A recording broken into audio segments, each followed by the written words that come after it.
साथियों, एमटीएचएल के दूसरे पार्ट में आपका स्वागत है। जैसे कि हमारा पहला जो पार्ट है एमटीएचएल पार्ट 1, उसमें हमने एमटीएचएल का इतिहास बताया, एमटीएचएल का बेसिक स्पेसिफिकेशन है, बेसिक जो प्रोजेक्ट का कैसे टेंडर हुआ और 64 से अभी तक का जो उसके अंदर में गवर्नमेंट ने जो एफर्ट किया और टीम वर्क से सारा काम हुआ, उसके बारे में हमने बताया था। आज दूसरे पार्ट में हम एमटीएचएल के कंस्ट्रक्शन और कनेक्टिविटी के बारे में बात करेंगे। ये भी वीडियो काफ़ी इंटरेस्टिंग होने वाला है। इसमें हम कंस्ट्रक्शन की जो स्पेशलिटी बताएंगे इसमें, और कहाँ कहाँ पर साइलेंस जोन है, कहाँ पर फ्लेमिंगो को प्रोटेक्ट करने के लिए, इन्वायरमेंट के लिए गवर्नमेंट ने क्या एफर्ट किए इसमें, और उसके बाद में ये कनेक्ट होने के बाद में कहाँ कहाँ कैसे कनेक्ट करेगा और आपका समय कैसे बचेगा, ये इस वीडियो में बताने वाला हूँ। हम आगे बढ़ें इसके पहले मेरा आपसे निवेदन है कि मेरा TV21 इंडिया आप सब्सक्राइब करें ताकि आपको आने वाले वीडियो मिलते रहें। तो साथियों, जैसे बता रहा था मैं कि इस ब्रिज की लंबाई है 21.8 किलोमीटर। ये बन जाने के बाद में भारत का सबसे लंबा सी ब्रिज रहेगा। इसमें 16.5 किलोमीटर का सी ब्रिज है जो पानी के पोर्शन में, और 5.5 किलोमीटर जो अप्रोच आप बोल सकते हैं वो है जो वायडक्ट के नाम से है। तो ये 16.5 किलोमीटर अपने आप में एक बहुत बड़ा चैलेंजिंग काम रहा गवर्नमेंट के लिए। इसके अंदर अब मैं आपको बताता हूँ कि 1,65,000 टन का रिन्फोर्समेंट यूज हुआ है, 96,250 टन का स्ट्रक्चरल स्टील यूज हुआ है और 8,30,000 क्यूबिक मीटर का कंक्रीट यूज हुआ है।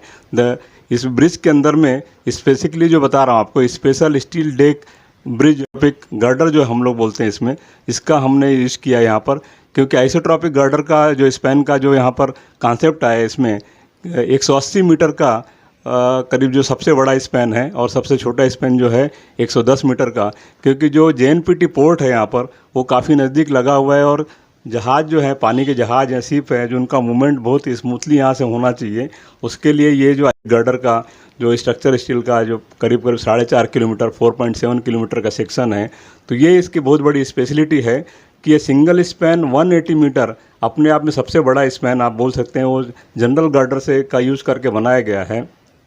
इसमें क्या है कि आप लॉन्गिट्यूडनल डायरेक्शन और लेटरल डायरेक्शन दोनों साइड में स्टील गर्डर को यूज़ करके उसको रिब का यूज़ किया गया ताकि उसको व्हीकल की कैरिंग कैपेसिटी ब्रिज से बढ़ पाए। तो ये इसकी स्पेशलिटी है। पे गर्डर जो है कहीं पर यूज़ नहीं हुआ, इंडिया में फर्स्ट टाइम यूज हुआ है, स्पेशल टेक्निक है।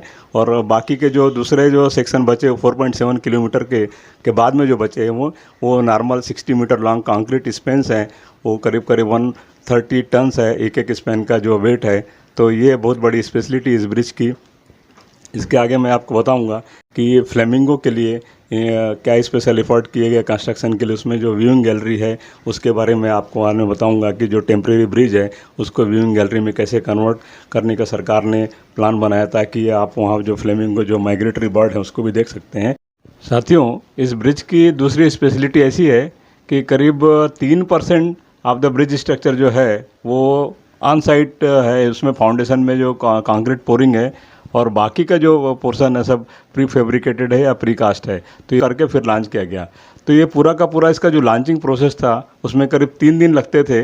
इसमें computerise control jack system use किया और automatic programme self propel transporter system भी यूज हुआ, ताकि इसमें कोई भी इसमें लॉन्चिंग के समय कोई गड़बड़ी नहीं हो और कुछ मिसमैच ना हो।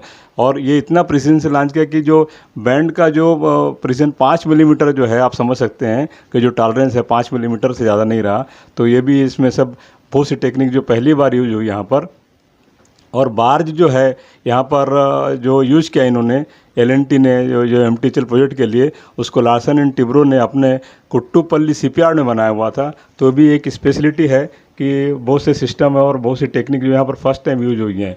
इसमें दूसरा ऐसा है, जो कंक्रीट सेक्शन है जो ब्रिज का, वो करीब 12,000 कंक्रीट बॉक्सेस जो है, छोटे छोटे बॉक्सेस जो हैं, उसको प्रीकास्ट यार्ड में मैन्युफैक्चर किया गया पहले।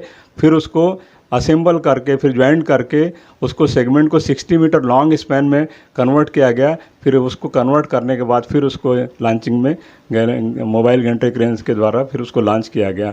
तो ये सब भी इसकी बहुत बड़ी स्पेशलिटी है। इसमें जो फाउंडेशन है एमटीएचएल का, दैट इज़ एक जो सबसे डीपेस्ट है वो 47 मीटर है इसका deepest point two support the way of the bridge. तो ये भी एक स्पेशलिटी है इसमें। एक ऑटोमेटेड गर्डर लॉन्चिंग सिस्टम जो इसमें यूटिलाइज हुआ है वो भी इसमें स्पेशलिटी है।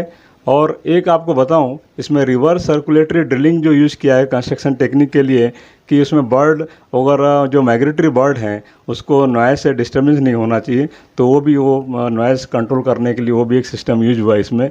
और साइलेंसर भी यूज किए कंस्ट्रक्शन इक्विपमेंट में, ताकि ज़्यादा नॉइज़ नहीं हो और माइग्रेटरी बर्ड उनको इम्पेक्ट नहीं आ जाए उसमें। करीब करीब इसमें 1,15,000 मैन मंथ जो है एम्प्लॉयमेंट क्रिएट हुआ ये कंस्ट्रक्शन वर्कर के लिए, कंस्ट्रक्शन एम्प्लॉयमेंट के लिए। और करीब करीब 14,000 वर्कर जो इसमें इन्वॉल्व थे, जिन्होंने डे नाइट काम किया। और 3 शिफ्ट में काम होता था, 8 घंटे की जो शिफ्ट है, तो ये भी स्पेशलिटी है। तो इसके लिए जितना भी हम जो टीम है, जो इंजीनियर्स की टीम है, जो ऑफिसर्स की टीम है, और सरकार में जो ऊपर में सरकार में जो मिनिस्टर्स हैं, उन्होंने जो सपोर्ट किया, तो ये एक बड़ा ही लैंडमार्क आप बोल सकते हैं इंडिया के, भारत के इतिहास में इतना बड़ा ब्रिज और कम समय में बनाना बड़ी बात है। नहीं तो पहले आप देखते होंगे छोटे छोटे ब्रिज सालों साल लग जाते थे। इस ब्रिज को 2017-18 में चालू करके 2023 के एंड तक ख़त्म हो जाएगा, ये अपने आप में एक बड़ी बड़ी उपलब्धि है। दूसरा, इसमें जो एक्सपर्ट जो कंसल्टेंट जो काम कर रहे हैं वो 10 अलग अलग कंट्री के हैं। उसमें ब्राज़ील जो मुख्य है, डेनमार्क है, जापान है, साउथ कोरिया है, स्विट्ज़रलैंड है, यूनाइटेड किंगडम है, यूनाइटेड स्टेट है, और कुछ मिडिल ईस्ट कंट्री के लोग भी इसमें इन्वॉल्व हैं। तो उनकी भी जो एक्सपीरियंस है, उनका जो अनुभव है इस ब्रिज को बनाने में लगा है, ताकि ये ब्रिज अपना जो डिज़ाइन लाइफ 100 साल का है, उसका स्पेसिफिकेशन भी जैसा मैंने पहले वीडियो में बताया था अलग होता है। तो इतनी सफाई से काम करना, कम समय में करना और समुद्र के अंदर काम करना अपने आप में बहुत बड़ा चैलेंज है, और बनने के बाद में ये हम लोग ऐतिहासिक अचीवमेंट रहेगा हमारे लिए। तो इस ब्रिज की जो आधारशिला है वो आदरणीय प्रधानमंत्री श्री नरेंद्र मोदी जी ने इसको 24 दिसंबर 2016 में रखी थी, और इसका जो कंस्ट्रक्शन शुरू हुआ MTHL का 24 अप्रैल 2018 को। तो क्योंकि क्या है, आधारशिला रखने के बाद में सैंपल कलेक्शन है, टेस्टिंग है, इसमें थोड़ा टाइम लग जाता है। तो 24 अप्रैल 2018 इसका कंस्ट्रक्शन स्टार्टिंग का टाइम है। इसका सेगमेंट जो है, जो वायाडक्ट पोर्शन के बारे में बताऊंगा मैं, 75 टन का एक सेगमेंट है। उसका डायमेंशन है 14.8 मीटर, 3.32 मीटर, 3.85 मीटर, और करीब करीब 10,000 ऐसे सेगमेंट इन्होंने कास्टिंग यार्ड में कास्ट हुए। तो ये वायाडक्ट पोर्शन के बारे में बता रहा हूँ आपको मैं। द सेगमेंट्स जो है ये 2 कास्टिंग यार्ड हमारे पास में है, एक नवी मुंबई साइड में, एक सिवड़ी साइड में। वहाँ पर सारे प्री कास्टिंग के वर्क हुए यहाँ पर। तो ये भी एक इसकी स्पेशलिटी है, और जितने सफाई से, जितने उससे अच्छा काम किया टीम ने, उसके लिए उनको धन्यवाद है पहले तो। फिर दूसरा एक बताता हूँ आपको, जो क्रैश बैरियर है इसके अंदर में, ब्रिज के अंदर में, ताकि कभी कोई गाड़ी स्पीड में जा रही है, उसमें कोई कभी एक्सीडेंट होना है, कुछ हो, तो समुद्र में नहीं गिरे, उसके लिए भी काफ़ी सावधानी लगाई गई। तो क्रैश बैरियर भी स्पेशल डिज़ाइन हुआ है। क्रैश बैरियर की हाइट है 1550 मिलीमीटर, उसमें से 900 मिलीमीटर का जो कंक्रीट ब्लॉक का पोर्शन है, और 650 मिलीमीटर जो है हाई स्टील रेल का है। तो ये भी एक अच्छा स्पेशल वो है कि ताकि रोड सेफ्टी का एस्पेक्ट इसमें बना रहे।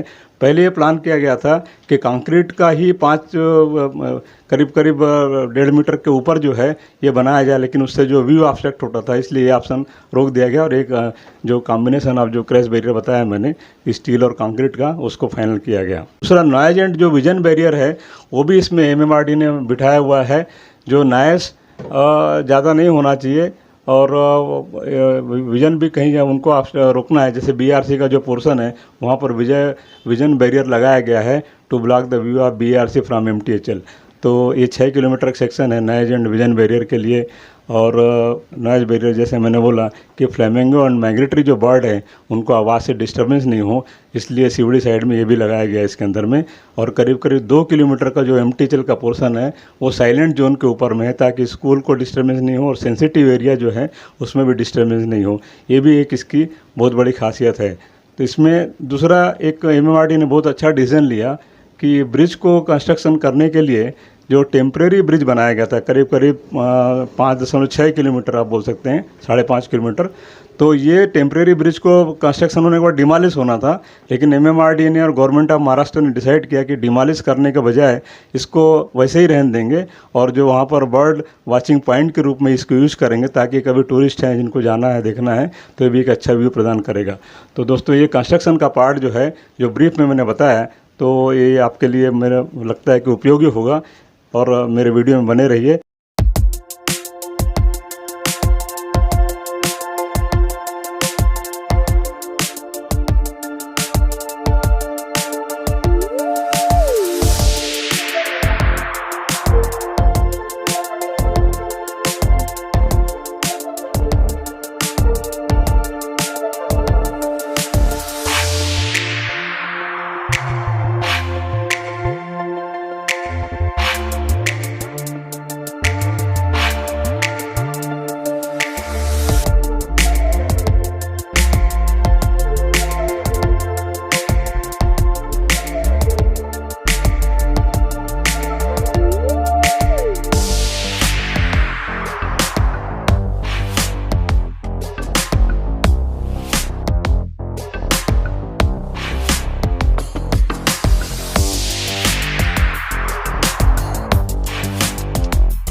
साथियों, जैसा कि मैं बता रहा था कि कनेक्टर जो है MTHL जो सिवरी एंड में कनेक्ट हो, चाहे आपका नवी मुंबई एंड है चिरले एंड में कनेक्ट हो MTHL, तो जाना कहाँ है वहाँ से, वो एक बहुत ही महत्वपूर्ण और इम्पॉर्टेंट चीज़ है जो कॉमन पब्लिक के लिए और सभी के लिए काम का है। तो इसके बारे में आपको ब्रीफ में बताऊँगा कि MTHL जब ब्रिज एंड होगा सीओडी में तो वहाँ से कैसे जाएगा, और चिरले में जब एंड होगा तो वहाँ से आगे कैसे होगा, और आपको उसका एडवांटेज कैसे मिलेगा। तो ये आपको जानने के लिए मैं आपको बताता हूँ कि इसमें 3 इंटरचेंज हैं, 3 इंटरचेंजेज है। सीओडी में है, शिवाजी नगर उलवे में है और चिरले में। तो सिवरी इंटरचेंज के बारे में बताता हूँ।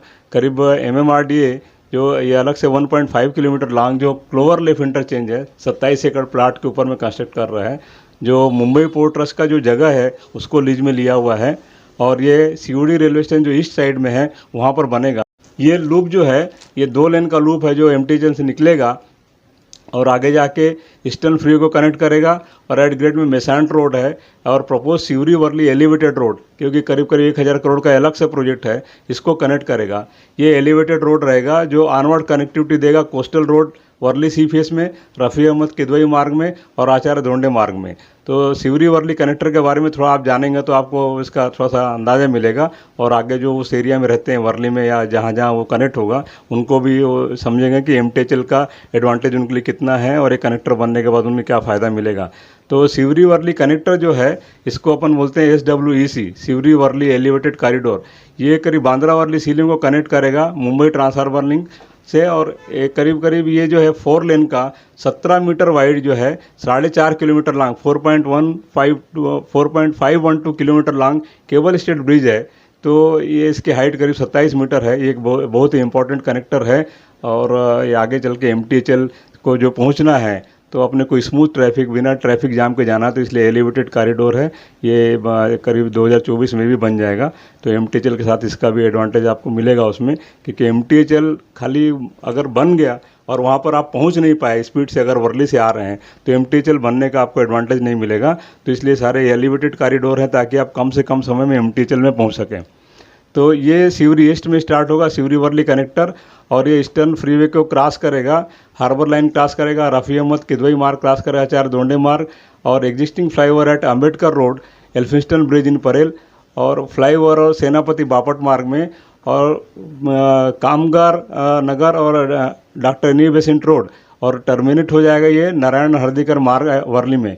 तो इसके जो रैम्प्स हैं वो ramp Sewri Worli elevated corridor को कनेक्ट करेंगे रफ़ी अहमद किदवई मार्ग से, और वेस्ट में सिवरी रेलवे स्टेशन को कनेक्ट करेंगे आचार्य धोंडे मार्ग मुंबई पोर्ट ट्रस्ट में।